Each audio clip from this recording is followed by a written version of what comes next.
Yo, you are now tuned in to SECZN Lunch Breaks. It's your boy Tez, man, bringing you lunchtime content to get you through your lunch break, which will ultimately get you through the rest of the day. How y'all doing today, man? As we listen to the piano play, how's everything going for you today? So, yeah, today, man, we got lunch breaks. Today's lunch break should be a very, very interesting one. As you can see, the title is Liar Liar. So um there's no pants on fire though, but it should be an interesting conversation as we talk about honesty in the SEC. And it should be very interesting. I want to get you guys' thoughts on some things, man. Here at lunch breaks, this is where we slow the conversation down a bit. You know, y'all kind of used to me talking about stats and who's going to win. And this team sucks. And this team is good. But this is where we slow the conversation down a little bit and talk about things that are underneath some of the underlying. I ain't gonna say issues, but underlying facts. So let's get into it, man. Let's get into it. Let's get over here to this main stage real quick. And before we get started, I want to go ahead and do just a bit of housekeeping, man. If you missed Tuesday's show, SECZN Live, which was Tuesday night, which comes on Tuesday nights at 6:30. Our last episode was quarterback rankings. We ranked quarterbacks in the SEC, and by we, I mean people in the live chat voted and ranked as we always do around here. Of course, it's interactive. This is the list that was compiled, man. You guys can take a look at it. It's Ole Miss, well, not Ole Miss, but Trinidad Chamberlain's number 1, Byron Brown number 2, Gunnar Stockton was number 3, John Mateer was number 4, and Marcel Reed came in at number 5. Left a lot of good quarterbacks on the bench, but this is the top 5 according to you guys, man. So, like I said, this channel is not a channel where we tell you what we think you should think. This is where we ask you what you think, and we put those results on the screen. So this is what we came up with. You guys can chime in the comments if you missed it, and tell me what you think about the list, man. Before we get started here, also, I want to go ahead and plug this video. It's a Madden video. We're at the Senior Bowl. I asked Madden players. I asked college football players. And SEC players what they think they Madden rating would be. And they came up with some very interesting answers. I put it in a nice little video. It took me a long time to do it. So that's why I keep pubbing it. I want you guys to check it out. If you haven't checked it out, go ahead and check that out right now. That would be great. Well, not right now, after the show. Then go check it out. It would be great. Also, we got these available. If you look at the pinned comment that's it in the chat, you can first you can answer the question that's there. Then you can click the link and you can follow that link and you can get you a SECZN hoodie. I'm wearing one today. You get you one of these, become part of the cool kids. The gold chains are not included. So you have to buy those are sold separately. You have to buy that on your own. But you guys asked for these. They're available now. Got a couple orders coming in actually. So that's pretty good. And they're available now, produced and sold by ICR Designs, which happens to be my wife. So go over there, check it out, get your SECZN hoodie, and then browse her website too and see if there's anything else on there you like. She does custom work, so any design that you could come up with, she can put it on pretty much anything. Cups, shirts, sweaters, whatever. She can put it on there. So go ahead and check that out. And lastly, before we get started here, I want to go ahead and plug what we call it Take Five, right? Take Five. This is a new segment that's going to be featured on SE season once we get a ton of these takes. This is where, you ever wanted to be a part of the show, part of the live show, but you really didn't want to go live. You really didn't want to do it, but this is your opportunity. All you have to do is text a 5-second take to the number that's listed on the screen, 205-319-1199. And this can be a take about anything in the SEC. In 5 seconds or less, you can say a lot in 5 seconds, right? If you watch the intro to this show, there's a lot of blank space. It's there for a reason because the hottest takes will make up the intro for this show. So make sure you guys are doing this. This will be great, man. If you want to You can say anything, honestly. It doesn't have to be a hot take. If there's a take out there that you don't like, you can talk about that. You can talk about anything. So please, please, please text that number, submit your 5-second hot takes. You can submit as many as you want. You know, they just have to be 5 seconds or less. So go ahead and take that number down so you can participate in that. Cause I'm sure as the year goes along, there's going to be something that you guys want to speak out about. So it's your opportunity. All right. Before we get into it, let's take a look in the chat and see who's down here in the keyboard collective. Waiting for us to start here. We got Susan Scales saying War Damn Eagle. Right back at you, War Damn Eagle. King Richard says, feels like I'm sitting in a cigar bar.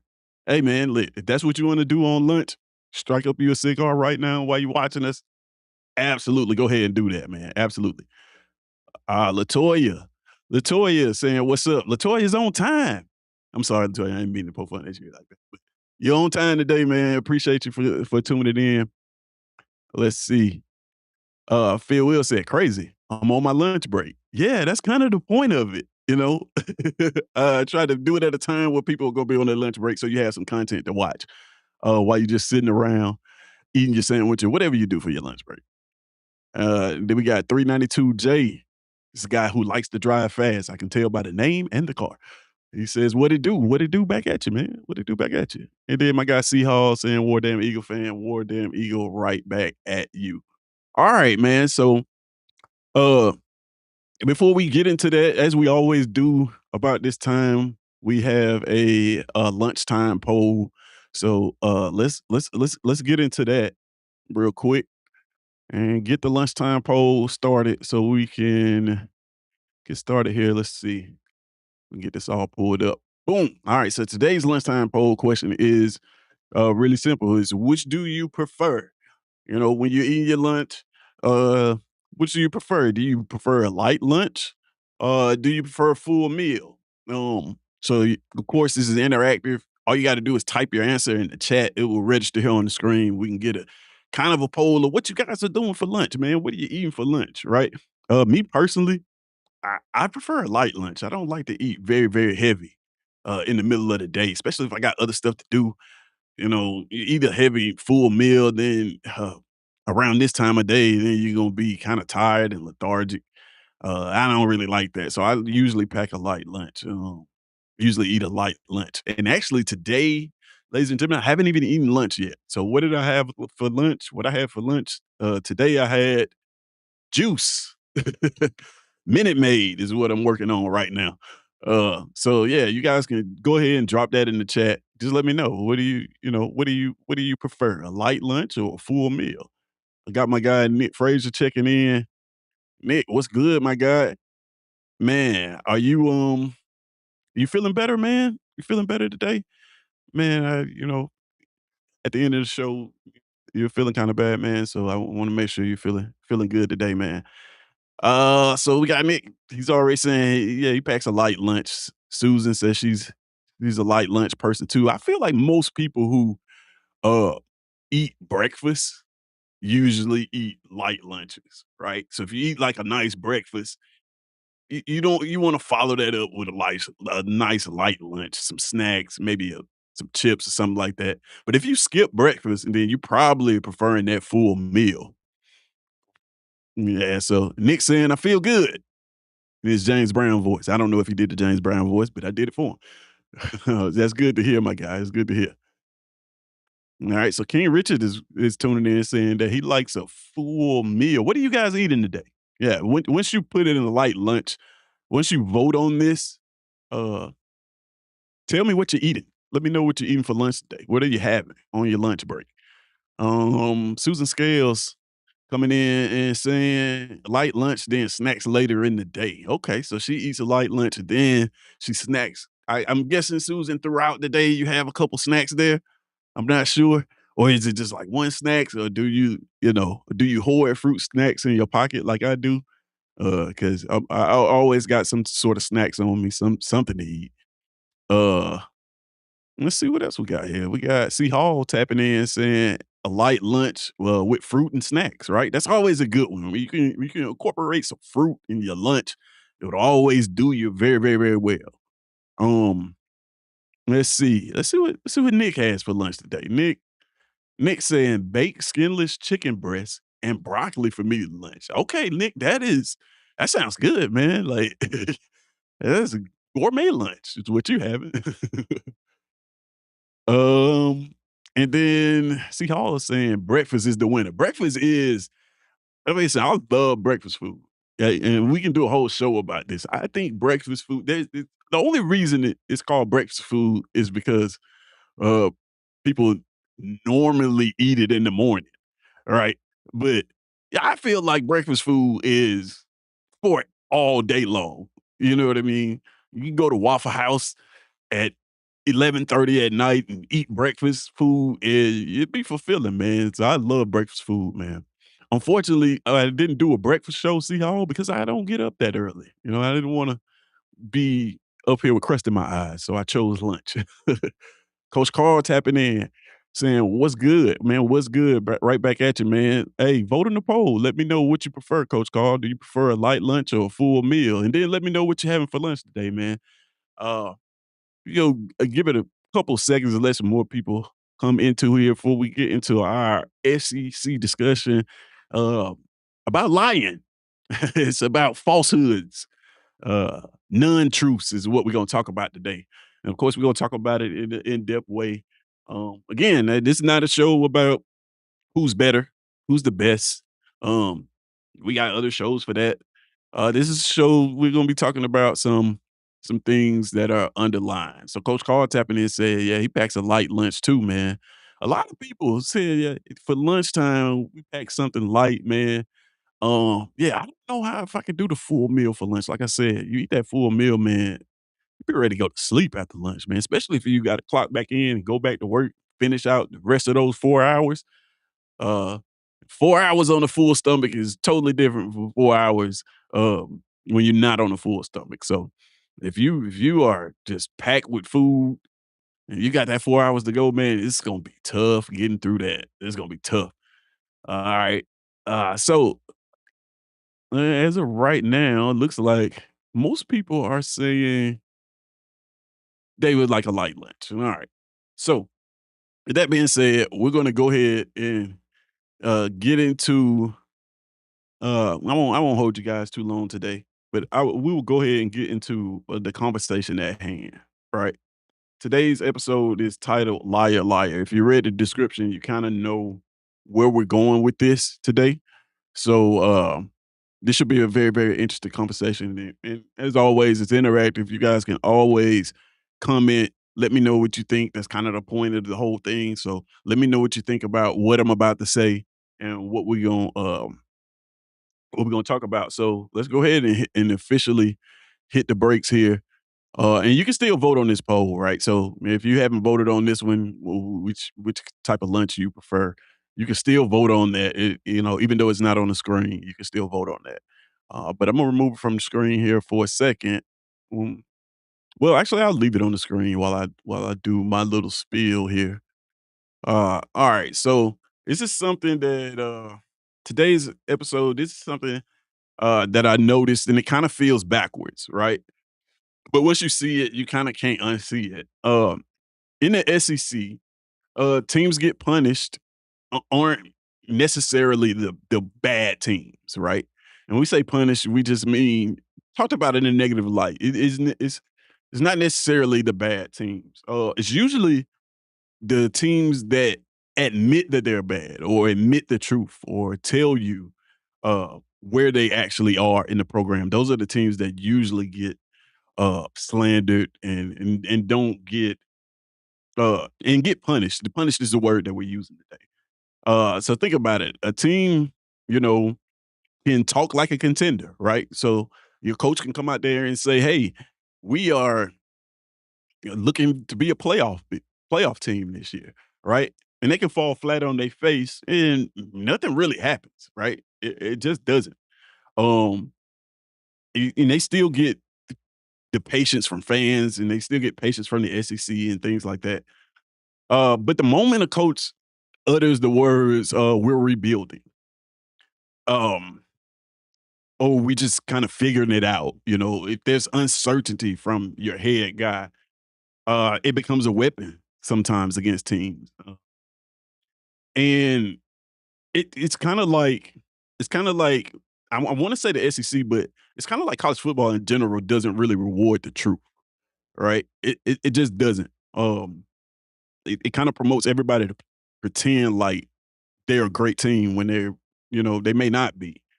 Um, Even so, if a coach's confidence is even disconnected from reality, meaning that you're a confident coach or a confident program, and you're speaking like you're a confident program, but the reality is you're not really a good team or a good program. Um, it really doesn't matter. It doesn't matter. It seems like the conference kind of just rewards that confidence.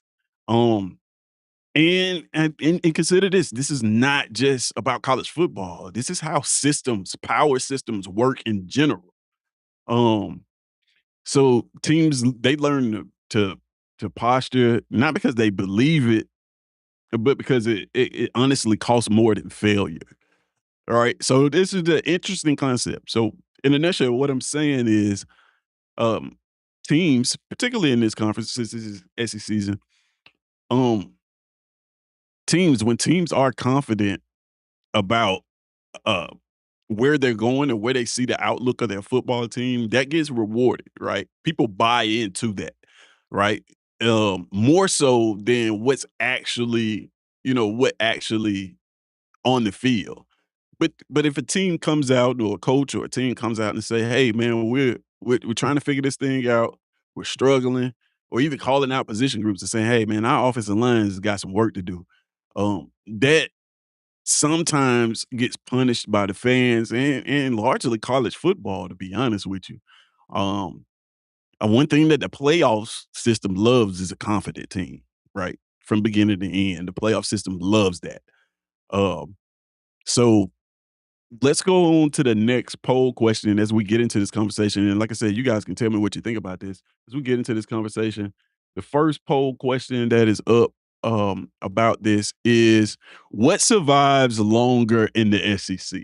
So I need you guys to answer that. What do you think survives longer in the SEC? Is it confident lies or is it honest truths? Again, totally interactive. All you got to do is type your answer in the chat. It'll register on the screen. What do you guys think? Do you think that in this conference, do you think that those confident lies, survive longer than SEC or honest truths?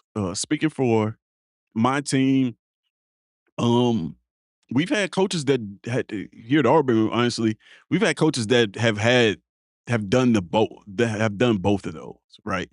We've had some coaches that have particularly let's just go back to the previous regime. I know we're not supposed to say his name, but uh, one Hugh Freeze kind of did both. He kind of walked both of these lines. He told some really confident lies about where he thought the program was when it actually wasn't in that place, and he also told some really honest truths um in there that you know were just I don't know it got ignored. So we got Nick tapping in saying confident lies survive longer, right? So, um, yeah, you guys just let me know what you think.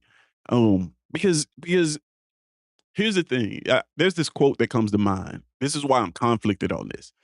And the quote is, "Certainty is the death of progress." Right? Certainty is the death of progress. If you never heard that before, write it down. Raise your hands when got it. But certainty is the death of progress. So whenever somebody's certain about something, right, they usually don't progress in life or in that field. Because certainty leaves no room for growth. If you're 100% sure about something, then that tells me that you can't grow in that subject, right? Because you've already reached your peak, right? So that's why this is conflicting to me.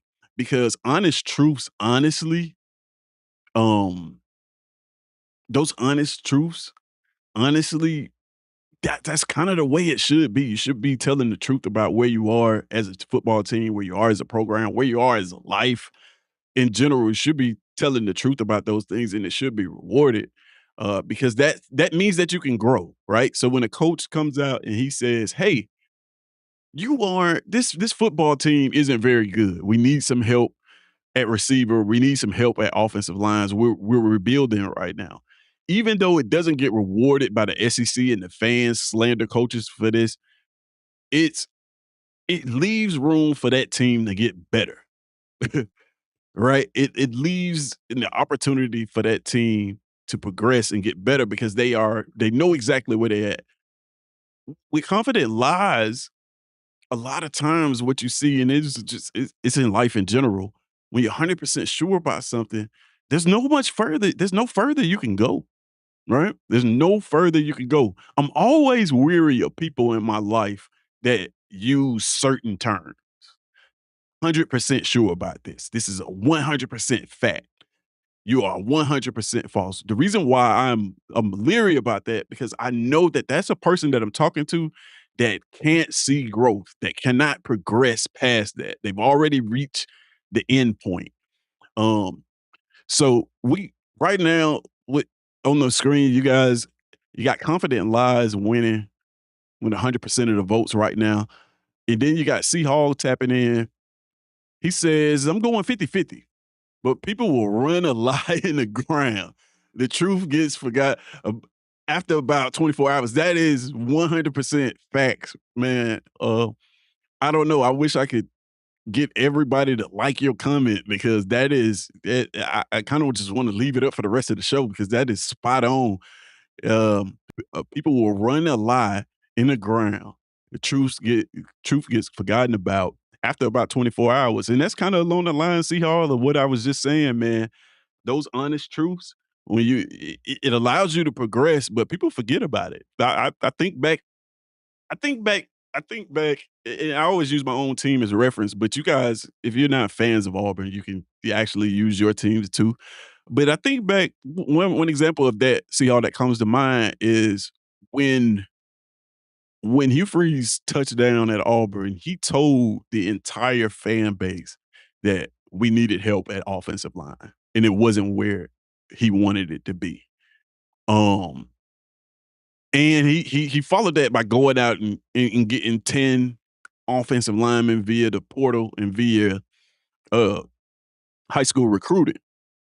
But as soon as the season started, people forgot about that.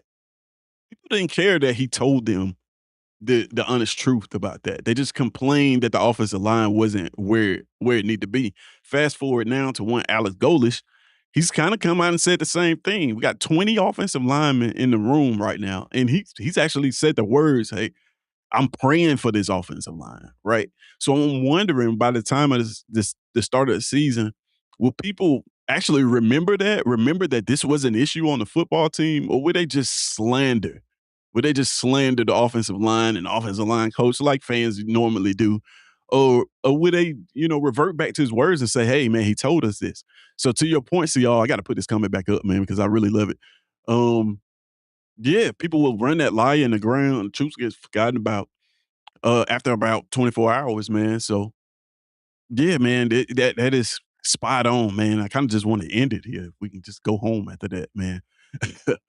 But so right now you guys have confident lies as number one. Again, if you just now joining us, man, you can get in on this by commenting in the chat. If you can't comment, it's because you're not subscribed to the channel, right? And if you're not subscribed to the channel, that means you aren't part of the Keyboard Collective. All you got to do is hit that subscribe button to become part of the Keyboard Collective. They're always taking memberships.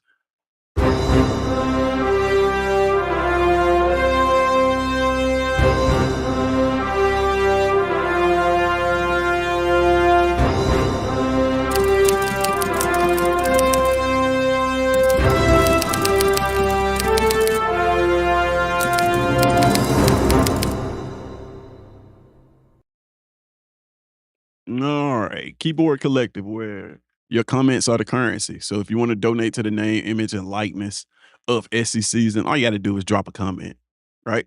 That's it. But in order to drop a comment, you gotta subscribe. So go ahead and hit that subscribe button, man, and share this video, man. Share this content, right? If you like what we're doing here, tell somebody about it, man. Say, hey, man, you should really check this out, especially if you're not doing nothing for lunch. But back to the conversation at hand. Looks like Confident Lies is winning this. You guys think that the Confident Lies survives longer than SEC. So you can pretty much pretend to be a good team without being a good team.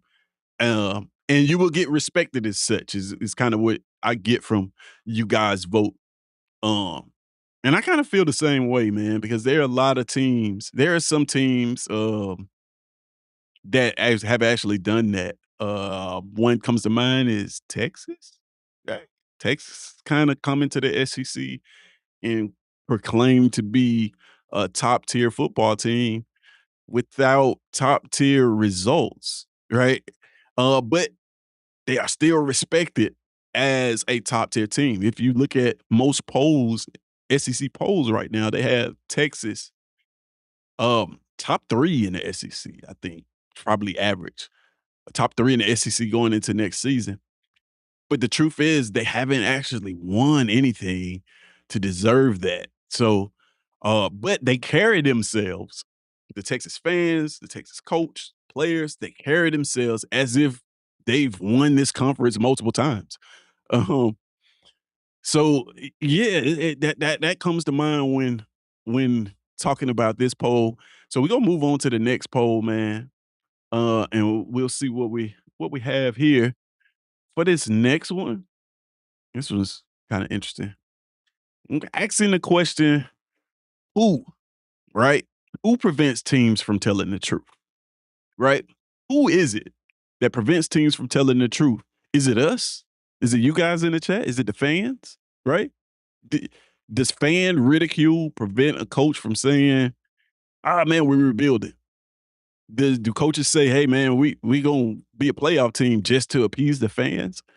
Right? Who do you think it is the culprit behind this? Again, totally interactive. All you got to do is type your answers in the chat by just typing the fans, the media, or the system. Is it the media? Is the media responsible for this?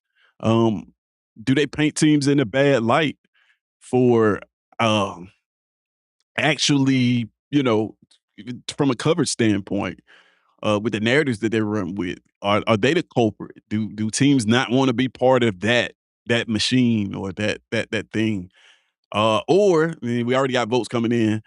Two votes from one from Nick, one from Susan, saying that it's the system. The man, is it the system? So the college football playoff committee and the powers that be that make decisions in college football, are they the ones that coaches are trying to appease when they go out and lie about how good their program is? Are they trying to sneak into that playoff conversation? Uh, and I would argue, I think it's probably the system, right? If I had to vote, I would say it was the system, simply because I'm a firm believer that if you have a confident team, a team that speaks and breathes confidence, and you have another team that's kind of on the fence about where they are as a program, if they end the season with the exact same record, the playoff committee is going to reward that team that's confident, that the media has been behind, that the fans support. They're going to reward that team with a playoff spot more so than the team that was honest and say, "Hey, this is a rebuilding year, but we pulled it all together to put a nice record on the field." So it looks like you guys think it's the system. The system is the culprit here. Um, about who prevents teams from telling the truth about their football team. Um, so hey, nobody voted for the fans, right? So nobody want to vote for themselves. Do you guys think that fans even give any pressure to coaches? Do you think coaches even care about what fans think when they're doing stuff like this? Um, I some do, some don't. I don't know. It's kind of I don't know where you weigh that in terms of fans versus system. Um, I personally think the answer to this question is all three. I think they're trying to appease all three. The funny thing about this, and I'll say this, the funny thing about this is the media, the media themselves, right? When the media pushes a narrative, it usually affects everything else. It usually affects everything else, right? Let's see. We got King Richard tapping in saying fans don't want to hear coach say our team sucks. No, they don't. They don't. Let's see. Got Coach Carl tapping in and say, it's y'all fans. Nah, man. Nah. No, no, no, no, no, no. It's not just our fans, man. It's all fans. Right now, uh, down there in Tuscaloosa, the fans are having some back and forths, man. It's kind of divided about where that team is going. And I don't know if they're responding to what the coach is putting out there or the team is putting out there, but it's a little bit of back and forth. So it happens everywhere, man. It's not just the Auburn fans. It's everywhere. King Richard comes back in. He says, coaches don't want to think their team sucks. Yeah, I listen. I get that, King Richard. Look, I like to think that I can dunk still, but I can't dunk anymore. So, um, there's that. I mean, I honestly, I think telling the truth about your football team helps the team, right? It helps the locker room. It helps the players. When the coach comes out and he says, "Hey, man, we're not where we need to be," that's very, very vital to to football players, right? But I think it's a detriment to the media and the fans because the fans just don't want to hear that. Like I said, certainty is the death of progress. So when the coach comes out and says and he tells his team, I don't think any coach would tell his team, to be honest with you, oh, we're where we need to be, right? And if you have a coach that's saying that the team's probably not very good, even the best teams in the conference, the best teams in the country, uh, most successful teams in the country. Uh, you think about the most successful coach that we've had that we've seen in I know in my lifetime. One Nick Saban down there at Alabama, despite winning multiple championships, coming in preseason number ones, all this hype, um, he kept his team grounded. When he spoke about his team, he spoke as if they weren't very good, right? In fact, he coined the term rat poison. Well, he didn't, rat poison was around before Nick Saban said it, but in this context, he coined that term for this very thing. So, um, and I don't know if he necessarily got punished for it. There probably was some fans that were saying, "Oh no, coach, we're pretty good." Because you can't tell when fans think their team is good, you can't tell them no different. Can't tell them no different. Let's see, we got Coach Carr saying, "Yeah, not just Auburn, all fans." Yeah, yeah, yeah. Oh, I think he was saying y'all fans as in everybody. So yeah, yeah, it's all fans, man. So we have that there. We got a lot of people saying that the system is what it is that prevents telling the truth. If anybody in the comments wants to expound on that, or just give me a brief kind of description of why, one of you guys, Nick, Susan, or King, tell me why do you think that the system, what parts of the system, I think is personally like the playoff system. Personally, is what college football playoff committee is what I think about when I hear the system is not allowing teams and coaches to tell the truth about their football teams. That's what I hear. But you guys, let me know. Let me know what you think about the system. What part of the system that are coaches afraid of when it comes to telling the truth about their football teams? Um, and surprisingly, nobody picked the media. Right? As much as we trash the media online, even though we are the media, I have to remember that. I'm a media member now. But as much as we much media slander, as much media slander as I see online, is kind of surprising that nobody actually picked the media.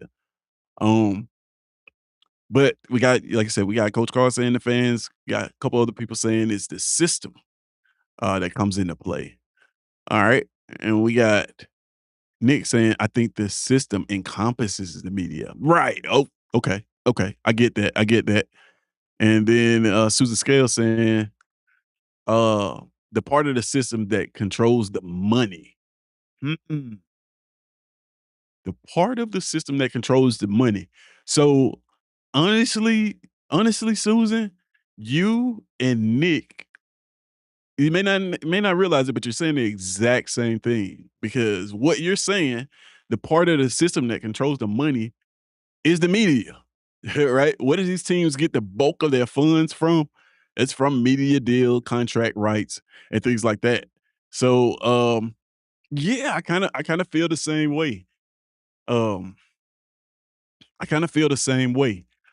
So, what we're gonna do is gonna ask another question and see how you guys feel about this one. And this episode is actually moving along very very fast. So we're gonna go ahead and move it along. We're not gonna belabor the point. Let's check out our last question here. And you guys, like I said, you tell me your thoughts on this. It doesn't have to be a poll answer. You can just tell me your thoughts on this. Just a super duper fun conversation, I thought. And this last one is, what do fans, and I'm talking about fans, you and I, the average person that's watching these games on their television, what do fans actually reward, right? Do fans reward transparency? You as a fan, do you reward a coach for telling you like it is if your team is bad, saying, "Hey, we're not where we need to be"? Or do you as a fan reward your coaches for certainty, saying, "Hey, we're a championship caliber team. We're going to be a playoff team this year," and standing on that despite not having the results to back it.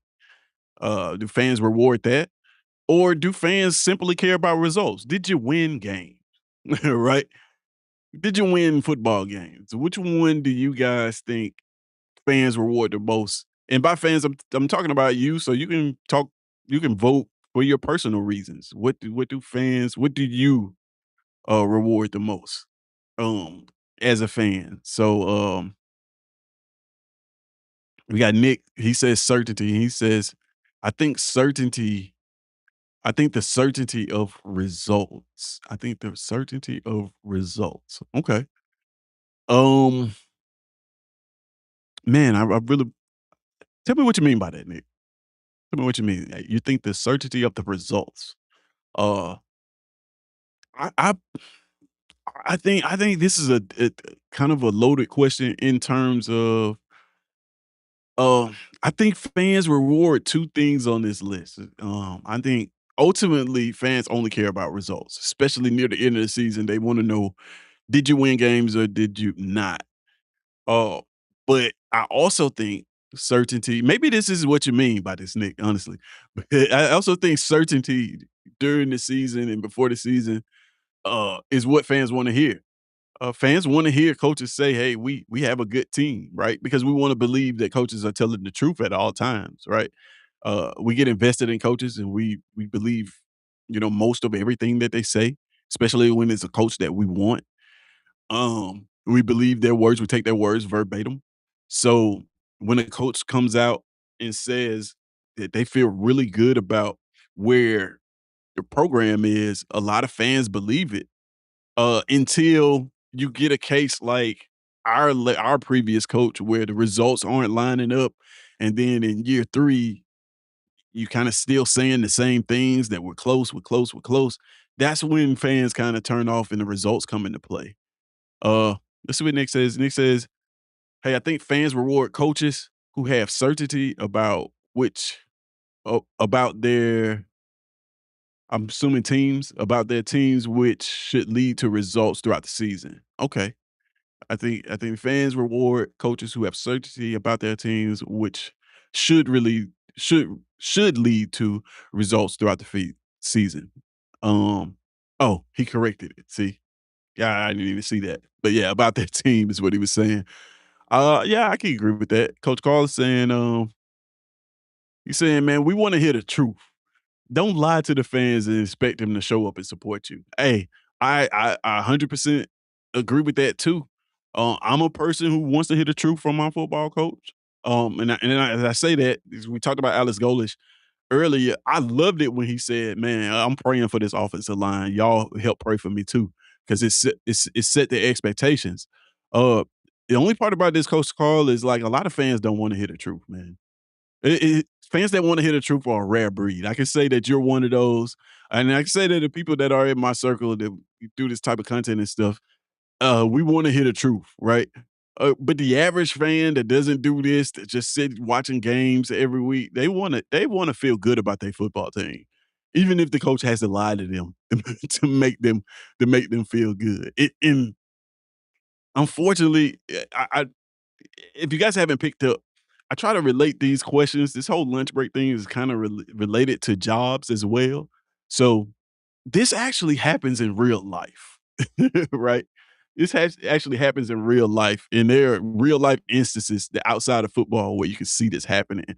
And a lot of it happens in the workplace. So I'm sure some of you guys, if you're on lunch now, you have some stories. You might be sitting next to a person right now that lies all the time about what kind of employee they are, and they get rewarded for it by the upper brass.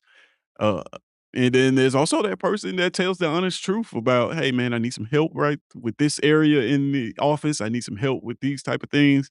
And that person, honestly, in the corporate world, doesn't necessarily get promoted as much. Uh, I've seen people lie their way to the top. So, like I said, this conversation is not necessarily about. It is about SEC football, but it's called lunch breaks for a reason. Um, so Susan's coming in and saying fans want to win and hear the truth. Yeah, yeah. I think ultimately fans want to win. I'm surprised nobody voted for results in this poll. So we got actually one vote for certainty. That was Nick. So yeah, vote in the poll. Let me know what you guys think so we can have it official. And you think fans value reward more transparency, certainty, or results? You can drop that in the chat and have it register up here. King Richard says, "Don't lie to me. If you lie, you can't be trusted." That is very true, man. If you lie, you can't be trusted. Um, unfortunately, like I said, in this corporate world and in college football, man, by the time that people figure out it was a lie, it's on to the next coach. Right? Right? Uh, got Wade checking in. Wade, man, you on that road, man. Be safe out there if you're on the road. If not, man, kick your feet up and enjoy. Good afternoon, family. AU Tez was good. Was good to you, Wade. Uh, 392J coming in and saying results. I think the results are the matter the most. And let's see here. Coach Carl coming in saying if we had to say it, if we had to just say it, then we can celebrate the success of the team. Having high expectations and not living up to it will get you fired. Absolutely. Absolutely. Expectations is the easiest way to get fired in college football. Um, so a lot of people coming in now and saying results. Yeah, results is what matter. And I figured that would probably win this because I think fans ultimately just want to win games. Um, so yeah, the results are what what ultimately matters to you guys. Um, okay, so it looks like results is taking this one. Um, and now, like, that's actually my last poll question for the day. I'm gonna go ahead and open this thing up to the chat and see what you guys say about this conversation. So you guys let me know. What do you guys think about this conversation? When it comes to coaches telling the truth about their program, versus coaches lying, um, lying about the confidence of the program. Let me ask you this. Let me ask you this. Do you think that coaches feel pressure from the administration in the schools, to paint their football programs in a good light or a bad light? Do you think that's a thing? Do you think that maybe ADs may come down and say, "Hey, man, like I understand what you said about us needing, about our linebacker room not being up to par, but we don't want to represent our school like that. So let's keep it, a PC answer. Let's make this thing. Yeah, we don't want to paint the school in a negative light. So I need you to conform. And do you think coaches feel pressure like that from their own schools? Like, there's some schools I think that are a bit too proud, to actually admit when their programs are falling off and things like that. I think we were there at one point, and particularly the successful schools. When you see a school that's been routinely successful and they start, to be on the decline, that pride sometimes starts to kick in, and They don't necessarily want to admit that, "Hey, man, this is not what we're accustomed to." So we got some comments in. We got Susan Sales saying the coach is a salesman and isn't telling the whole truth. They're leaving out the part they'd have to lie about. Okay, I like that. And then King Richard saying results don't have to be just wins. Showing me each week that my team is improving and showing that there is a bright future. That's a great point there, King Richard. I'm gonna put it up on the big screen. Said results don't have to be just wins. Showing me that each week my team is improving and showing that there is a bright future. All right. So when we say results, now I'll put the poll back up just because I like this comment and it actually ties in to kind of what we had earlier. So let's see. Let's go over here. Well, scratch that. We saw the poll, but when we put the poll up. Oh, never mind. I'll do it. All right. When we put the poll up, results won. Right. Results won overwhelmingly in this poll. Um, but what King Richard is saying here, which is very interesting, he's saying that the results don't just have to be wins, right? It isn't about results, isn't about whether you just win football games or not. The results can be seen on the field. Is the team improving? Are they showing growth as a football team? Does the future look bright from what you see on the field? So that's a very interesting comment, man, because that and like I said, I can with from personal experience, I can only speak for the team that I'm a fan of. And I know that that's one of the things that plagued the previous coach. And I think from my perspective, that's one of my knocks to him is we didn't see any growth. It's one thing to tell us that we're a really good team and that we're close, but then it's another thing to watch the games and not see any growth, so to speak, or any change or anything that's going towards a brighter future, as King Richard said. So, what do you guys think about that? You guys think like you think that results necessarily have to be um, results on the field, wins? Do you think that has to be it, or do you think it just has to be growth? It has to be that's something that's getting towards a brighter future and a brighter result. Coach Carl, excuse me, Coach Carl saying, "Hey, Coach Prime said, we stink right now, but we're gonna fix that. Believe me. Hey, listen, uh, that is." That's honesty. How was that received, Coach Carl, when he said that? I I don't I don't particularly remember that exact quote. I'm sure he did say it because Coach Prime drops gems all the time. But if you can remember, man, Coach Carter, how was that received when he said that? Were people optimistic, or did they, or do you think that they kind of criticized him for saying, "Hey, we're a bad team right now"? How was that honesty received by people? Um, I believe Crimson. He's coming in. He's saying you can make the argument for Alabama, I guess, but even if we never win another natty.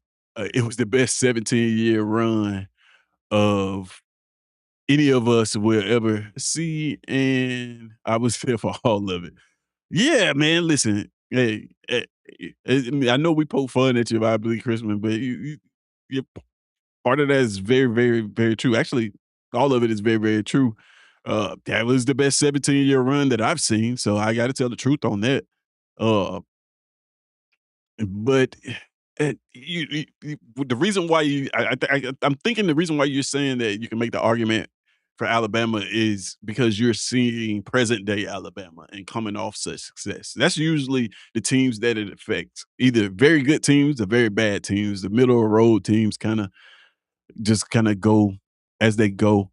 Wade saying he agrees with King wholeheartedly. Yeah, Wade, I agree with that, man. It doesn't have to just be wins. You can just show, um you could just show that your team is improving, and I think a lot that would appease a lot of fans. Coach Carr saying they were happy in the comments. They were happy with the comments. Okay, okay.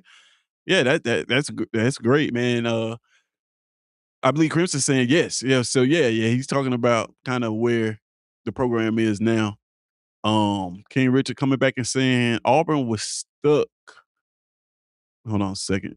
This is really small, you guys. So I had to. Auburn was stuck in the "we are so close" for the last 2 years, and every game was this close. Yeah. So yeah, yeah. You know what, King Richard? Yeah, to be honest, I think we were close. We were one score games in pretty much every game we played.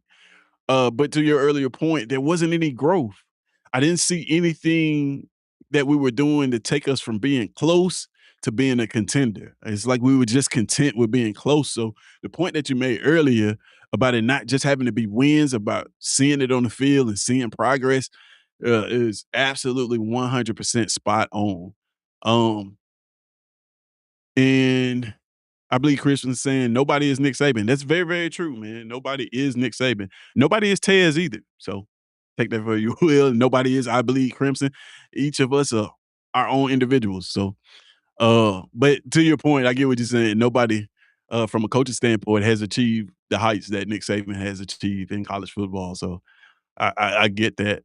And following behind somebody who's achieved all that often leads to some discord on the fan base, especially if that coach has not produced what the previous regime has produced. I want to ask you guys a question though. I want to ask you guys a question about that. I believe Crimson. I'm glad you said that. It says I still remember where I was standing when I got the notification. It's funny, man. I think I was at home when the whole Nick Saban retired thing. I think I saw it on Twitter probably is where no, I don't even know if I had a Twitter at the time. I forgot where I saw it, man, but I saw it. But I want to ask you guys a question, and this is actually for the Alabama fans in the group right now, and this is relating to King Richard's earlier comment. I'm gonna put it back up. Um, in this comment, his results just don't have to be wins. It's showing me each week that my team is improving and showing that there's a bright future. All right. So my question to you guys is, does this relate to you guys' football program? In other words, what I'm saying is Kalen DeBoer at Alabama is going about this football thing a different way that Alabama fans are used to. It doesn't look as dominant. Of course, we all know that everybody wants to run the football. Listen, there isn't a fan base in America. There's two things that I say about fan bases. There isn't a fan base in America that is satisfied with how much they run the football and is satisfied with what their production is on third downs.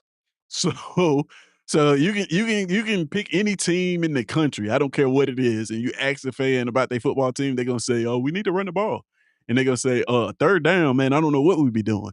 So like, there's that. Um, but to the question that I wanted to ask you guys was, would you feel different about where Alabama is right now? I'm not saying that you feel bad about Alabama and where they are right now, but would you feel different about where Alabama is right now? I got a guest coming in. Let me see, let me add him in here. It's my guy B Sharp. Sharp, what's going on, man? What's going on, dude? What's going on, man? Hey, you're driving, man. Be safe, man. Be safe. Oh yeah, man. Just let Definitely him know. doing that, man. Okay. I got Hey, the you phone came in. laid down. Okay, cool, cool, cool. You know, those that don't know, I do teach a driving safety class on Saturdays, so I'm real big on texting and driving. But you came in at a great time because I was just asking a question about your football team. And I don't know if you've been following, but we've been kind of talking about coaches and lying versus telling the truth. But the question I was asking the people in the chat was, man, I would you feel better about Alabama, or do you think the football teams would feel the fans would feel better about Alabama and where the football program is if it was this exact same results that you guys had under Kalen DeBoer? So, exact same records, exact same playoff results, exact same records, but it looked like a Nick Saban coach football team in terms of running the ball, the physicality that you wanted, but they just, they dropped a couple games because we Nick Saban teams all didn't go undefeated. They dropped a couple games on their way to national championships. Do you think that the fans would feel differently if it looked like a Nick Saban coach team with the same results? And you guys can answer that in the chat too. Well, that's an abnormal thing. Though. I was like, what we seen of him, I was like, we never gonna see again in our lifetime. Like, True. especially with the whole thing with the NIL era going on. Of course, like anybody would be happy if you had those type of results with Nick Saban. I think that's the obvious answer. But somebody expecting to get that on a year in, a year out basis, I'm like, bro, at one point we was going to the national championship 4 straight years. One, True. lost one, lost one. Like, that is abnormal. I don't care. You can think of any team in this time, nobody was doing it. So to do something that is just some abnormal type stuff. If you have those type of expectations, I put it like this: if I was dating a woman and she had these type of expectations on me, I'd just give up because I ain't gonna live up to it. Like, Every- what you expect? Like, nobody's gonna live up to this. Nobody's gonna live up to this. so That's she want an engagement ring every year. She I wouldn't even say an engagement ring every year. You okay? You want the big old engagement ring? They're like, all right.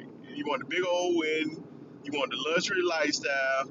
You want to go out Yeah. to eat 3 or 4 times a week? It's like all this stuff started to pile up. Like, bruh, God, dog, bruh, some gotta suffice, man. Yeah, I Like, feel you on that, man. Let's like, see. so just to say anybody who's going to do anything like this, bro, is like insane. Like, you crazy if you think that's gonna happen. Right, right. I mean, I feel you. I feel you. I agree with you. Honestly, I agree with you. Like I said, that was one of the greatest. Well, not one of. It was the greatest run of college football that I've seen in my lifetime.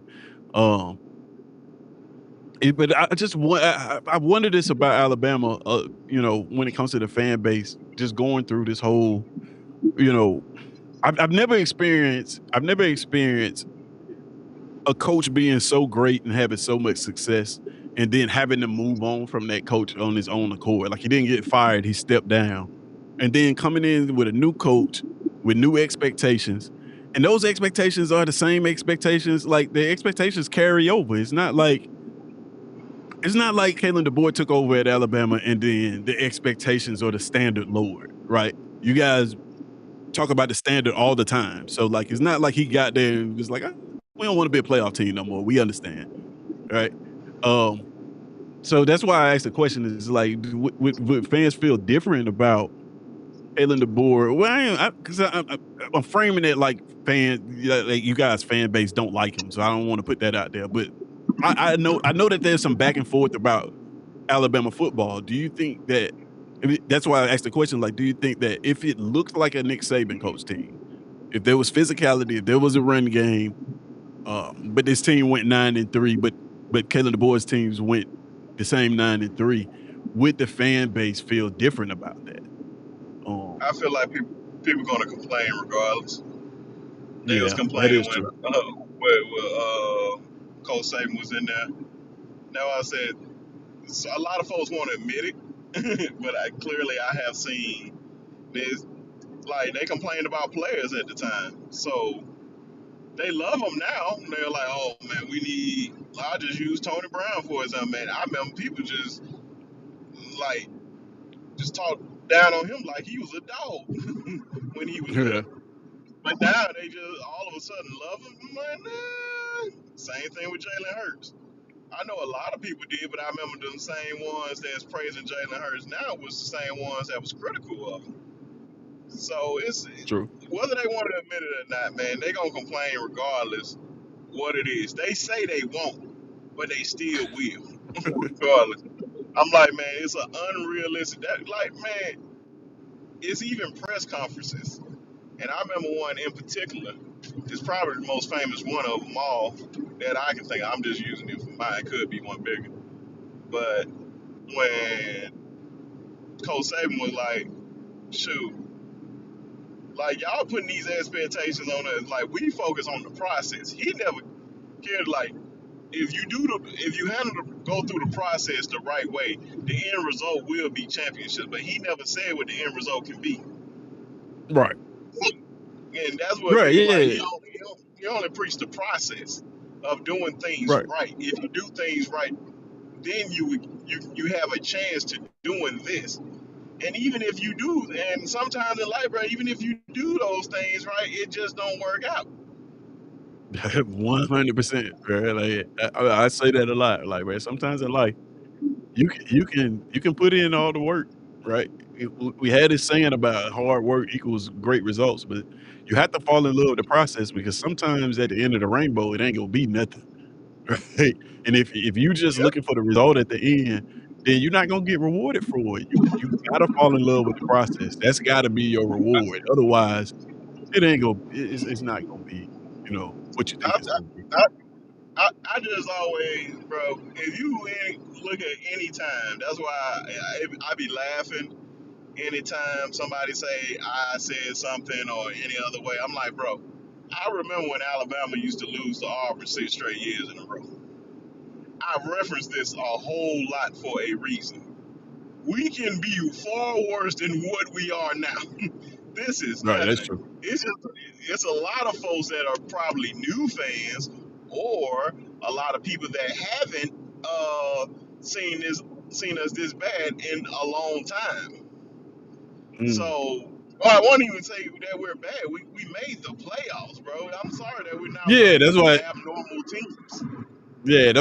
I I'm made it a point to say, like, that you guys aren't that necessarily mad. I wanna put out there that y'all not supporting the coach because y'all a playoff team, so, um, but there's that. man, you'll be surprised by like how a Oh, lot of I people wouldn't. are, man.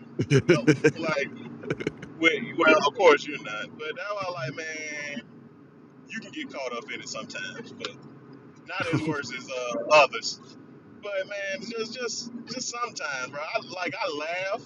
Like I seen disappointing losses, but it'd be funny to me when I see dudes just like ready to jump off a cliff over a loss or whatnot. I'm like, okay, it's over. It's on to the next. That's my mindset with anything in life. I'm like, okay, like shoot, man. Well, okay, we gonna bitch and complain about it for a second, but after that, what's the solution? We Yeah, gotta move on. Gotta move on. for sure, And for then sure. everybody got all the answers when you ain't the one pulling the trigger. Man, tell me about it. Everybody got all the answers. Oh, we need to do this. If such and such was here in the locker room, like it's a little bit, just a small bit off topic. Like shout out to No, no, go Ryan for it. Williams, man. Got engaged and everything, and it ain't nothing to do with that. And it's just pertaining to the age of the girl or whatnot, and his age Mhm, or whatnot. Y'all like, hey man, it's his life, yada yada yada. But I just seen somebody who I'm not gonna name, who which nobody would probably know anyway, but I know you know personally. mhm. But somebody said this would never happen if Coach Saban was in the locker room, What? and I laughed Did so he meet her did he hard. meet her in the locker room? Like, wait. I said, for one, I said you for one. I know so much that was so I know a lot now because you doing this stuff and you be connected to people. I still don't know a lot like a lot of insiders. I'm not an insider at all, but I know people that I am cool with that that know some stuff. I know more than what I did in the past. I put it like that. But Gotcha. even then, I was like, bro, it was stuff that was like out in the open that was just like and this happened under Coach Saban. I'm like, bro, he can't control these dudes in their personal time. He can only hope that they would do the right thing. And even so, that I don't, even if I don't agree with the age, whatever the reports or whatever, let's just say I don't agree with it. I'm just like, bro, what can he do about it? He can Yeah, offer some yeah. advice, but this a grown man. Like he going into adulthood. That's what college is all about, man. You start to make those choices now. That's true. Like they had like that. I was saying, bro, people got revisionist history and start telling all this BS that they Imma know just didn't happen. Oh, I remember when this and this happened. Ooh, it the good old days. Like, Yeah, it happens with a lot of older people, bro. They just tend to just embellish a lot of bush. You know what I'm saying? So, Yeah. Imma like, just say history this about that. doesn't, like, we don't Imma have say this about that YouTube situation, and bruh. all this other stuff to go back there. But Imma I just say that think, about that situation because I don't wanna get into it. But I would say this, to anybody that don't understand what's happening or saying that that wouldn't happen under Nick Saban, listen, if you take an 18-year-old child and pair him with a 25-year-old woman that already has a kid, there is trust me when I tell you, there is nothing Nick Saban would have been able to do about that. Absolutely nothing. Um, and you can look into that how you will.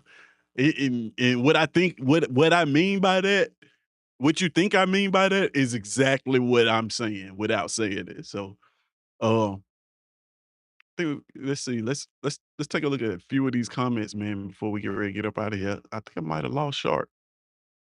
Um, Yeah, I think he'll check back in if he gets back in. So let's see. You said Auburn was competing every week. They just did not have a closer behind center. They should have played Deuce, honestly.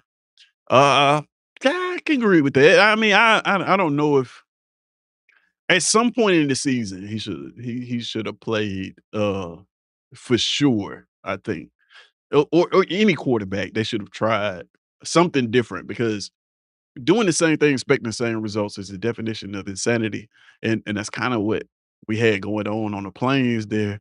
I saw a tweet that said we basically went the entire season playing the third string quarterback, which is when you think about it, it may be true. I believe Christian says I thought Ashton Daniels was easily better than Arnold. He looked better in the football games that he played. He did for sure. Now, listen. I think that Jackson Arnold.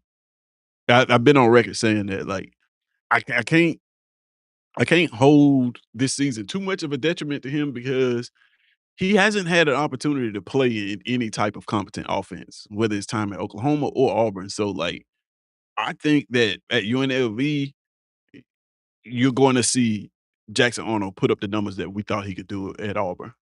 Um, so there's a hot take. You can clip that. Uh, if I'm wrong, I'm just wrong. But if I'm right, I'm gonna let you know it. Ed Darby, what's going on, Mr. 21? Saying 2-1, 2-1 in the building. What's going on? And as King Richard said, as a football fan, not an Auburn fan, I think one thing I hate to hear is the media always talking about how Alabama has no running game. As a football fan, yeah, it does get a little bit redundant. As an Auburn fan, I love it. Like keep not running the football. That's got Sharp back in.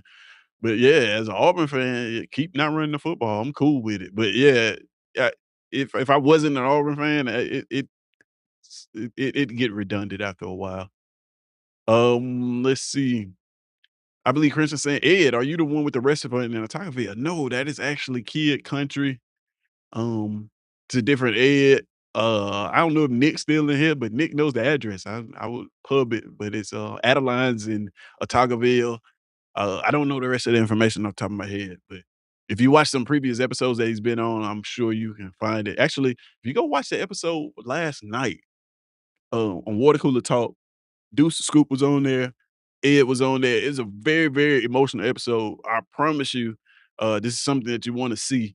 Please go to Water Cooler Talk Sports and watch that episode from last night. It's a lot of gems got dropped. You'll find the information on It Was Restaurant.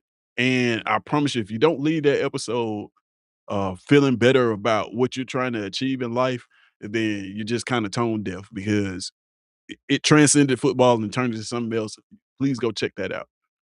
Uh, Huggy, what's going on, man? Huggy, in the building, man. Did I catch you on lunch, Huggy? I tried to time it up so I can catch you on your lunch break. King Richard saying it's not that they don't have a run game; they just don't rely on the run game. Yeah, yeah. I believe they could run the football maybe if they wanted to, if you're a little bit more intentional about it. I'm not saying that they could run it to the tune of 200-300 yards a game, nothing like that, but, like, they could have a serviceable running game if they actually wanted to. I don't think a lot of attention is being paid to it, right now. And then Ed's clarifying. It's just the other Ed. I'm Mr. 20. That's funny, man. I don't know why that's funny, but I guess because I hear it in Ed's voice saying, "No, other Ed, I'm Mr. 21." I believe Crimson, -3 yards rushing, I'm gonna complain, period. Absolutely, man, as you should. -3 yards rushing deserves a complaint. Coach Carl saying complaining, it's part of football. It's life. Hey, yeah, people complain about everything in life. Kind of what B Sharp was just saying. They're gonna complain anyway, man. Um, and he also came back in and said, not all fans will be happy, no matter who they are. Yeah, yeah. You can't please everybody, man. Listen, you guys should know this more than anybody because y'all been super successful. Even during y'all success, there's probably some fans that you know personally that was just like, found things to complain about. So yeah, you to your point, yeah, you can't please them all. They're not all fans are gonna be happy, right? No matter who they are. I believe Crimson said, same B Sharp. I don't want to go back. Auburn got a coach now. Hey, I'm glad you recognize that, man. Glad you recognize that. You know what? I believe Crimson, that's why I do respect you. Even though you troll us a lot, you do make comments that make sense, man. And you are dedicated to it. So I kudos for that, man. Um, Coach Carl saying success comes with hard work, dedication, and preparation. You have to be patient and dedicated. That is very true. You know, success is not overnight. It comes with everything that he just said, that hard work, that dedication, and preparation. Listen, the only way that you don't achieve your goals is if you never start or you quit. That's it. If you keep going and persevere, you will get to the finish line, right? You got to remember, guys, the turtle won the race, right? The turtle won the race. Um, so be sharp. Are you okay with mediocrity? How about poor effort and poor coaching? I'm sure he's not okay with that. I believe. If I know him like I think I know him, I'm sure his answer is no to every last one of those things. Um, and then we got Huggy saying, just like you said, Bishop, Bama fans need to be more like AU fans. So you want them to be cool? What we saying here? Huggy? Let's see. Ed Darby said, "We haven't had bad teams. We had inferior head coaching." Yeah, yeah. Uh, and you know, I guess you can count the coach as part of the team, man. So you see, you got I believe Crimson saying, "Yeah, Huggy, I'm actually jealous at how y'all so okay with being 6-16. Nobody's okay with that. I have not met an Auburn fan that was like 6-6. Yeah, it's fine. That doesn't happen. See what I'm saying? I believe Crimson, you say something, look, you say something profound, and then you follow it immediately with a troll, man. You consistent though, I love it. King Richard said, "That's what I say. If you think you can do better, get out there and show me. If not, shut up." Yeah, man. Yeah, if you can't complaining about something that you can't do is my word. Sharp saying, "I'm here." I think this is oh, I was about to say, I don't see you on the thing in the back room. Um, let's see. Ah, so Huggy said he going to Adelines tomorrow to holler at Kid Country. He got to. He said, "I'm gonna do some work on the ribs." You going prepared, Huggy? Empty stomach. You gonna skip out on the breakfast and everything till you get there, man. Let's see.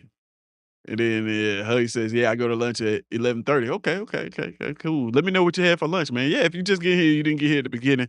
Uh, yeah, one of the rules is when you come in, you got to let us know what you had for lunch, man. Um, And then we gotta be sharp saying, "I don't know when I went out." Yeah, you weren't talking, I don't think, when you went out.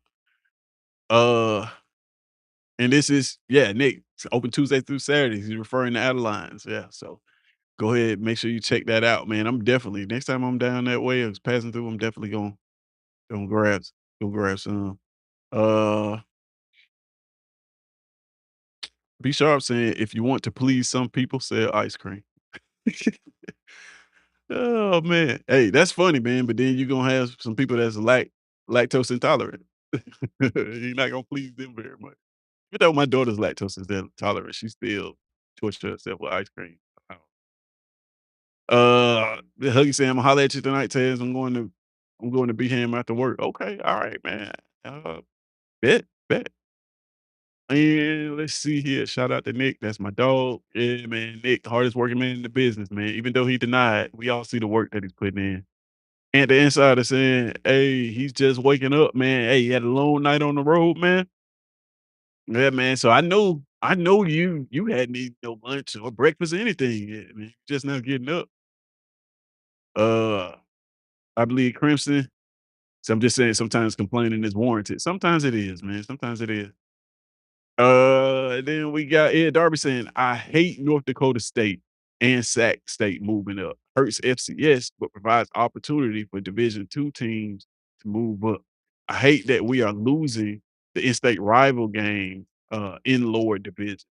Yeah, that is man, that is interesting. Ed, I'm write that down because I may actually do some content about that. Um, I do hate that I don't know. I love it for the schools because they North Dakota State honestly is just as good as well, I'm gonna say any other FBS school, but they have an FBS program to be honest with you. And Sac State moving up, um, I don't know, maybe premature for them. I know they have a lot of NIL backing and things like that. It does hurt FCS, but what it does, man, if North Dakota State moves up to the SBF, I mean, if to the FBS level, and they can make some noise against a lot of these FBS teams, it will put a ton of respect on the rest of the FCS schools, if that makes sense. It's kind of like I think about like when Dion moved to Colorado, right? So when Dion moved to Colorado, having success against at that level of football. And even though a lot of people wanted him to stay at HBCUs, but having success at that level of football did kind of shed a light saying, "Hey, these HBCU coaches, they can coach football," right? And he was a representative of that, whether he wanted to be or not. But so man, that's an interesting topic, Ed. I'm glad you said that, man. We may expound on that a little bit later, uh, at a later day. I believe Chris said, "Don't get it twisted. I like y'all, but I hate Auburn. I just call it how I see it." Hey, man, respect, man. Respect for sure. Huggy saying, "It's gonna be for my birthday meal." Oh man, yeah. I already know what he finna do to them ribs. It ain't gonna be fast. It's gonna be a crime scene. Ed saying lunch. What's that? What's that? Yeah, man. Hey, lunch is a meal between breakfast and dinner. It's what you eat around midday to take you through until you can get a full meal is what lunch is. Uh, Unfortunately for a lot of people, and I'm assuming Ed, uh, if your day is busy and you out there getting it, lunch sometimes is an afterthought, man. So I totally understand that. See, me personally, mine is breakfast. I love breakfast food, but I don't like eating early in the morning. If that makes sense, it's kind of weird. Like I love waffles, pancakes, eggs, grits, bacon, all those things, but I just don't like waking up first thing in the morning and eating. So yeah, mine is breakfast. Breakfast, what is that? Um, Huggy said he just finished some Jack Links and Chex Mix. Oh man, that now that sounds like a light lunch right there. That's something that you would have on lunch. And then Sharp saying it was supposed to be everybody, but I put some. Oh, okay. The ice cream company. I got you. He said great highlight video too. Yeah, man. Hey. Oh, you talking about the one I just sent? Yeah. I sent that to her, man. I hope she loved it. She said she loved it, man. There's a lot of clips, man. That boy is talented. Let me tell you. And so you at home, man. Hey, I don't blame you, man. You're not on that road. You're at home, bro. Kick your feet up, get you some rest, man, for sure. Everybody speaking. Said G5 is turning. G5 is just turning into FCS in the long run. Mm, that's interesting. That's interesting. I might have to expound on that one too. Like you said, the crime scene. You hear me? Yeah, man. I already know what that's gonna be about. And Aunt saying, "Hey, I can eat breakfast anytime." Me too, man. Breakfast food is one of the greatest foods.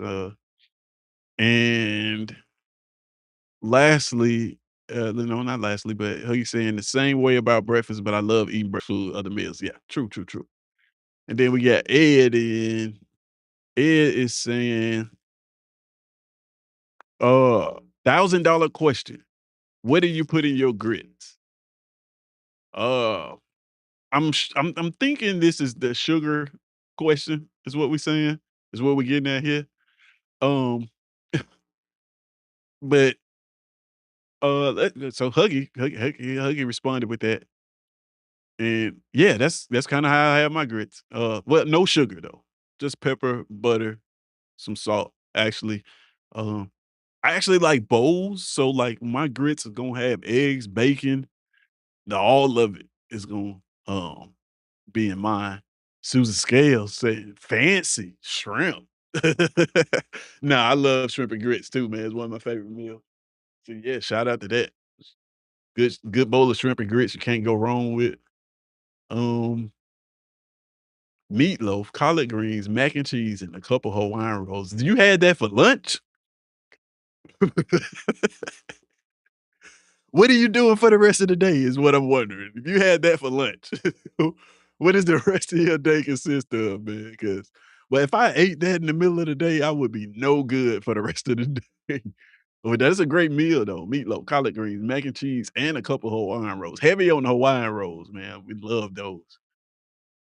Like you said, he can do cheese sometimes. Yeah, cheese and grits, man. You know, I forgot to mention that. I like a good cheese grit. Nothing wrong with that. Um, and then we got grits with salt and cheese. Yeah, okay. Yeah, yeah. That's kind of how I have it. And then Coach Carl comes and said, "Damn, King Richard. Hey, that's the same thing, man. Like, my word, that man has got a full spread for lunch, man. I know the people at your job are jealous. Like, you pull that out in the lunch break room, and they got their little ham sandwiches and stuff, and you break out the meatloaf and collard greens and Hawaiian rolls, man. Oh my God, bro. I know they just looking, they looking at you like, what is this dude on? Um, yeah, that's a lot. It is. Um, breakfast bowls are the jam. Yeah, yeah, I love breakfast bowls, man. Um, King, King at the buffet. Yeah, man. Yeah, man. Sounds like he eating lunch at Adeline's is what it sounds like. uh, Say he's a king, so he must eat like one. Hey, that's a great comment. I don't think that Huggy, that is clever. Right? I gotta give you credit for that one, man. And you do put some clever comments, man. Got your thinking cap on that one, man, for sure. Let's see what Coach Carl said. He's eating an air sandwich and water right now. Man, come on, Coach. Got to get something for lunch, man. Did you eat breakfast? Did you at least get something? Have you not eaten at all today? Hopefully, you putting something in your stomach thus far today. Um, and I only say that because, like I said, I don't really eat in the morning. Around this time is around when I have my first meal around lunchtime. So all right, guys. With that being said, as I told you guys earlier in the show, I have not had lunch. I've only had juice. Uh, let's see. I've only had juice so far. He said, "Yeah, breakfast and dinner only for me." Okay, yeah, yeah, cool. I can get with that. For me, it's lunch and dinner, but yeah, I can get with that. A lot of people only eat 2 meals a day, so it's a thing. And then I believe Crimson says, "Tez, you watch Auburn basketball? Thoughts?" Um, yeah, I watch Auburn basketball sometimes. Thoughts? I get this to you guys quick because I got to get out of here because I got to go eat lunch. But I give you my thoughts real quick on Auburn basketball. Um, it's not a good team. It's not a good team. Defensively, it's not very scrappy. Um, the team is composed of a bunch of small forwards Big man got hurt early in the season, so you can see that on the boards. We don't really rebound the ball well, particularly on the offensive end. Um, then you got Tahad Pettiford, who was supposed to be the catalyst, who I think honestly is playing out of position. I don't think he's a true point guard, more of a combo guard, more of a two. Um, so disappointing is what I think about Auburn basketball right now. Um, However, I do have to add the caveat that this team is brand new. Like none of these guys played together before. Tahad is the only player that is returning to this team. So it's going to take time. I still think that this is a team that you don't want to play in the SEC conference playoff, or I mean in the SEC championship playoff, or in the playoff in general, just because of the length from uh a lot of it's a lot of 6'5", 6'6", 6'7" players on the team. Uh, Usually those teams in tournament play tend to, I'm not gonna say do very well, but they're just not teams you want to play come tournament time. So I think we have that in our back pocket, but it's got to get better, and it's got to get better fast. We got a game coming up against Kentucky at home. I feel like it's a must-win game, right? I feel like it's a must-win game. We have to win that basketball game in order to have any you know semblance of a good season. Um, and lastly, I'll tell you how I think they can fix it. I think they should just play faster, right? I think they just commit to running the floor, and I think doing that would allow Tahad to be more of a playmaker. He can be the engine that pushes the team. I mean, I'm talking about 13 seconds or less Mike D'Antoni basketball. I think would make this team a little bit more competitive, because they have the athletes. They have some of these guys can shoot. Um, it's just that it's not made up in a way to play this slow pace football. I mean, slow pace basketball in the way that it's that it's that they're playing. So I think there should be a pivot, but I don't make a whole shit ton of money to coach basketball. So that is just my opinions. Hey, so everybody checking back into their lunch break. Mhm. Ant saying Bruce left them out. Yeah, man. So and I gotta go have my own lunch break and get some lunch. Like I said, I've only had juice so far, Minute Maid, fruit punch. So I need to put something on my stomach. So I'm gonna get up out of here, man. Guys, this has been a great show. If you guys missed any of the earlier content, we had a really, really good conversation about lying in from coaches and teams in the SEC. So you can go back and check that out. Before I get out of here, I definitely want to go ahead and before I get all the way out of here, I want to go back to this, and I'm going to just 1 second. I'm going to just pull up some of the stuff that we've already talked about. We already did. Before I get out of here, if you have not seen our quarterback rankings, this was from Tuesday's show where the chat joined and they voted live on all of these quarterbacks. This is not my list. I didn't come up with this. This was a group of people who voted live in real time, like we do here on SECZN, on the top 5 quarterbacks in the SEC. And that's the list. Of course, you can go back and check that video out if you like, or you can comment on this one about what you think about this list. I'm really interested to see what you guys think about it. Um, Also, there is that Madden Rainey's video. I continue to pub this because it took me a long time to cut up all that video. So I'm gonna continue to pub this until I get tired. Go check that out on the channel. We're at the Senior Bowl. We ask players their Madden ratings. If you haven't seen it, it's really fun. Some very, very interesting answers on there. It's really, really fun to do. Um, and then there's also it's off the screen. The SECs and hoodies, they are in the pinned comment in the chat right now. If you click that pinned comment, there's a link there. You follow that link, you can get yourself a SECs and hoodie, become part of the cool kids. I'm wearing one today. The gold chains are sold separately, so you got to provide that on your own. And these are available now, produced and sold by I see our designs, which happens to be my wife. Go on there, check out the website, order your SEC season hoodie, check out the website, browse around. Again, like I said, if you have custom designs, you can submit them there. She can put them on anything. Um, and when I say anything, it doesn't have to be clothes. It can be cups. Whatever idea you can come up with, she's a creative. She can make it happen. She's actually a bit more of a creative than I am. So, and let's see. Lastly, while you guys are here, uh, a new segment is debuting on our shows on SE season, and it's called Take Five. It's really simple. Have you ever wanted to be part of the live show, but you really didn't want to be part of the live show? You just wanted to have your voice heard? This is an opportunity to do that. You text that number there, 205 319 1199, and submit a 5-second or less video with your hottest take. So anything you want to say about SEC football, if there's a take that if there's a narrative out there that's being pushed that you don't agree with, this is your opportunity to speak about it. If you feel really good about your football team and you're really, really confident about it, this is your chance to let that be known. If you just want to say, I don't like Arkansas, you can say that as well. It doesn't matter. You get 5 seconds, and you can say a lot in 5 seconds.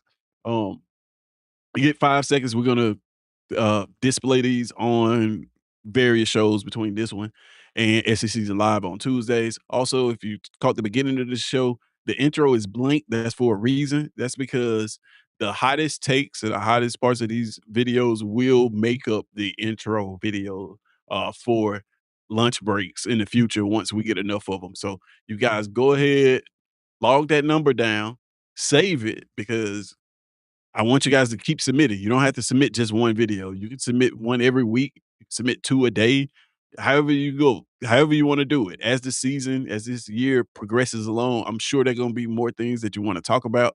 So, save that number, submit your hot takes, and we can put them on display here, on SC Season. So, I'm really excited about that, really excited about that, and to all the people that I do content with, I need to get y'all to do some as well, man, just so we can kick this thing off. Um, so that should be a lot of fun. Should be a ton of fun, actually. All right. So with that being said, man, I am going to cue that outro that everybody loves so much. I'm gonna tell you guys thank you. Thank you. Thank you very much for tuning in to Lunch Breaks, man. This has been a great, great, great experience here. Thank you, Susan Scales. This was a great conversation. I appreciate you guys for being in on it. And Sharp saying, I'm about to send about 30 of them. Well, go for it, man. Go for it. But yeah, man, had a lot of fun doing this, man. I'm excited about this new spot. Again, guys, let me know how you like this 10:30 to 12 spot. I'm planning on continuing to do this. Um, it's a lot of fun doing this, man. Listen, I say it from the bottom of my heart. I say it on every episode I'm on. This is a lot of work, right? This is tough to do, to commit to. Everybody that pods knows this. A lot of them are in the chat. Sharp, Coach Carr, Nick from Water Cooler, even the ones that aren't in the chat, Jonathan and Coach Sean from JMHO Sports, Auburn Addicts with DC, and Tight with Tight Sports Megacast. All of these guys, man, do great content. Go tap in with them, man, and check out their content. Recommend it to people. That's the very least that could be done to support channels, right? Now, there's some more things that you can do to support, but at the very minimum, just tap in with them and check out the content. Watch the videos, like the videos, man. Everybody does great content. Trust me, it's a lot of work. It's a commitment. So you want to reward people. That way we feel motivated to keep doing this type of stuff, right? So I'll say that, man. And yeah, that's all I got for today. Yeah, that's all I got for today, man. This has been a great one. I love doing this. Appreciate you guys so much. And that is it. All right. Breaks off. Time for y'all to go clock back in. As always, it's SEC season. I'm out.